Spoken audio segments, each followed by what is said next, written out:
Where does human morality, our morality, actually come from? Well, this is a favoured question of theists who feel that their morality lies rooted either in the existence of their God or in the existence of the texts of their belief structure.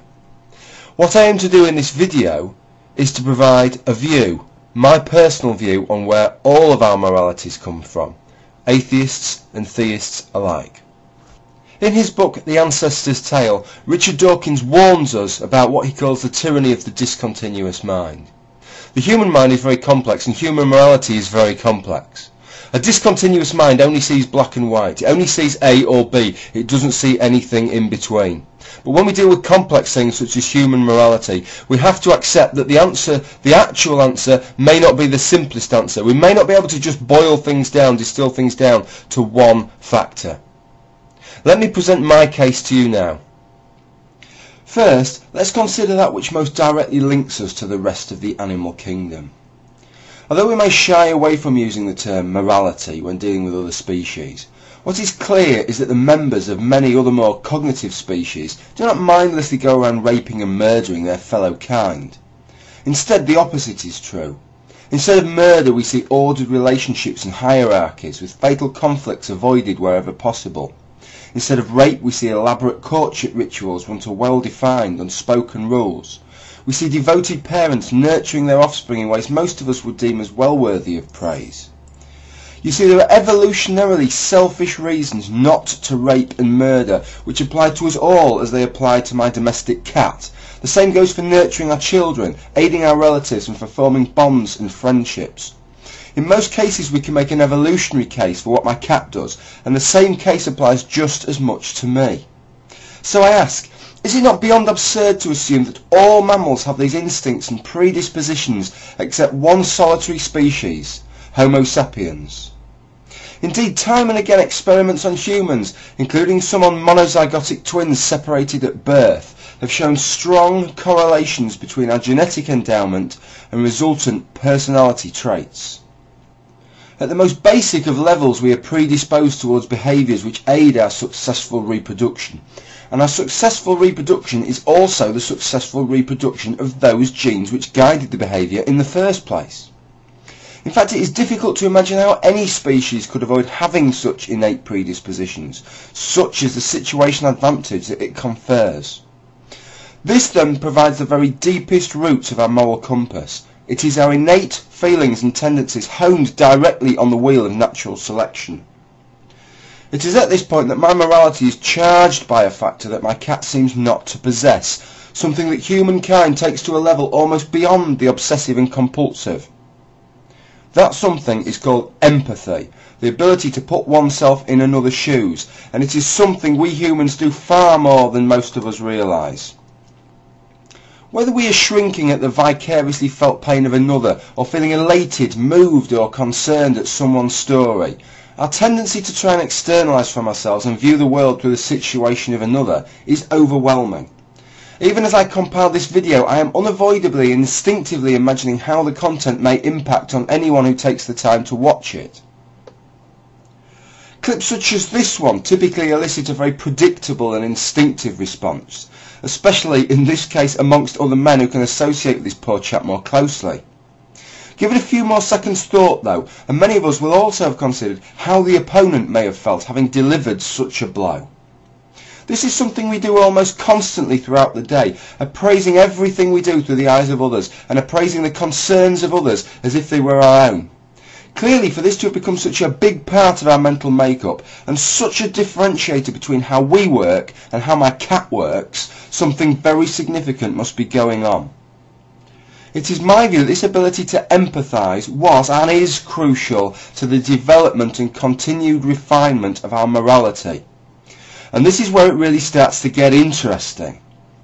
Empathy opens the door for sympathy, and with it the ethic of reciprocity. Do unto others as you would have them do unto you. With empathy you can now fully appreciate the impact a potential act of aggression or sexual violence may have, or the benefits that may accrue from an act of benevolence to those close to you. Recall how earlier we discussed our innate responses and how, in other animals as ourselves, these led to just these kinds of solutions. Well, the beauty of this is that in the great majority of cases, the morally logical solution arrived at via evolutionary principles, whether that be self-interest or kin or reciprocal altruism, is exactly the same solution as that arrived at when one takes an empathetic stance. In my view, it is only because of this happy concordance that empathy had a chance to emerge. Had empathy led to solutions that ran counter to the innate behaviours that preceded it, behaviours that had obviously worked as the products of natural selection, it would have been snuffed out in an instant. Instead, empathy was a great success story, positively selected for and acting as a moral amplifier, boosting the gain on our innate traits, reinforcing both its own survival as a characteristic and locking the species further and further into an altruistic path. Furthermore, it is the ability to empathise that is actually being selected for here, and it is the moral outcomes that dictate which way the selection goes. Do we become more empathetic or less? But perhaps these outcomes have to be appraised by natural selection en bloc, as if part of a package of moral outcomes all resulting from this empathetic response. The upshot of this is that as long as the empathetic response is generally in line with the innate response, and it is generally driving solutions that are in the interest of the genes which cause it, then it could lead us to moral decisions which, on their own, are not in our selfish genetic interest, but are kind of bundled through with all the bigger evolutionary advantages that empathy confers. In this respect, it potentially makes mankind very special and very different from other animals in terms of behaviour and the potential for altruistic acts. Perhaps not special in the way theists assume, nothing has deviated from sound naturalistic processes, but special in terms of our capacity to go above and beyond that which is purely in our own interest or that of our genes. Whilst this pretty much covers the innate and intuitive aspects of our morality, there is much beyond this which is seemingly more arbitrary, morphing and shifting over time and around the globe. These are the cultural factors which form a defining veneer on all our moralities. We know from experience that clearly cultural factors can reinforce or counter the evolutionary factors and are driven by complex dynamic social pressures that lie far outside the realm of natural selection. The medium of cultural morality is ideas rather than genes, and it is in these learned behaviours and ideals that this component is passed on from one generation to the next. Religion itself is one of the primary vehicles by which the cultural component of a morality has been codified and passed from generation to generation, and demonstrates a vast breadth of notions on which it can touch upon. Look within the Abrahamic Ten Commandments and see the full breadth of morality, ranging from that which simply highlights the innate and empathetic, such as the instruction not to murder, through to the utterly arbitrary cultural instruction to keep the Sabbath free. An arbitrary rule for an arbitrarily assigned day in an arbitrarily 7-day series we term a week.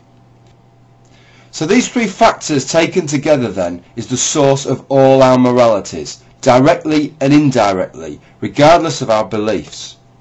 It is only with a rounded knowledge of the source and nature of this morality of ours that we can hope to avoid falling into various pitfalls, such as assuming that without the codification that murder is wrong, we would all be mindless killers with no way of intuitively assessing the act. Nor would we be able to distinguish between those morals which are arbitrary and culturally inspired and those morals which, whilst culturally promulgated and espoused, are rooted much more firmly in our make-up. So finally, a few words on the subject of objectivity. Theists often claim that only with a deity involved can morality claim some kind of objectivity, though it is not easy to see how a moral becomes any more objective just because a deity invokes it. Is it morally right in itself to dictate what is right and wrong in a world just because you created it? Ironically, the model I have given you contains a surer objectivity than any religious perspective ever could. Our very existence and purpose, ultimately, is as reproduction machines for our genes, an evolutionary fact that we really cannot get away from. With this in mind, we can be sure that, for our species and at this point in time, our innate morality is objective, as these are the predispositions that coldly best serve the interests and purposes of passing on the genes for which we are the vehicles. Some people may balk at this idea, but only if you hold the position that objective morality must automatically be superior to that which is subjective. The truth is we have choices to make, choices we are now enabled to make as members of a species so aware of its own circumstance. So how do we make the right choices? Well, perhaps by paying respect to those innate and intuitive traits that have served us so well for so long, but without being slaves to them, challenging them when they jar with our personal sensibilities. Thank you for watching this video, and I hope that by going through my own hypothesis of our moral origins, it helps you better define your own.